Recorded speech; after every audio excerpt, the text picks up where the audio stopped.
बिस्मिल्लाहिर्रहमानिर्रहीम। अस्सलाम वालेकुम रहमतुल्लाहि व बरकातुहू। सवाल भेजने वाले हैं मोहम्मद रिजवान रजी तल्लक इनका सरगोदा से। पूछते हैं मुफ्ती साहब, उजरी खाना कैसा? सैयद आला हज़रत इमाम अहमद रज़ा खान बरेलवी रहमतुल्लाहि ताला अलैह ने इसे मकरूह तहरीमी लिखा है, फिर बाद लोग इसे खाते हैं, वो किस दलील पर इसे खा रहे हैं? जी मोहतरम, उजरी जो है ये मकरूह तहरीमी है। सैयद आला हज़रत इमाम अहमद रज़ा खान बरेलवी रहमतुल्लाहि ताला अलैह के अलावा दीगर जो हमारे फुक़हा है उन्होंने भी इसको मकरूह तहरीमी ही लिखा है। इमाम आज़म अबू हनीफा रहमतुल्लाहि ताला अलैह आपने भी मकरूह तहरीमी लिखा है।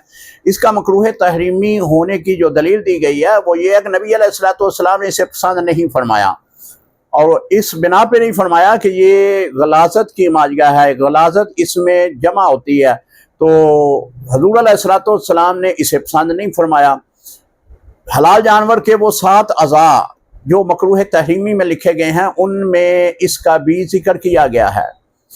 कोई वाज़े अल्फाज में इसका जिक्र नहीं मिलता, लेकिन हमारे फुक़हा ने इसको भी उन 7 अज़ा में से शामिल किया है। अगर कोई खाता है तो ये दलील उनसे पूछी जाए कि आप किस बिना पे खा रहे हैं। तो बाद लोग इसे मैदे के जो अमराज हैं उनके लिए भी इसको इस्तेमाल करते हैं। बाद हुक्मा इस कह देते हैं, बाद जो नीम हकीम लोग हैं वो कह देते हैं कि आप इसको खाएं, वो उनके कहने पे वो खाना शुरू कर देते हैं।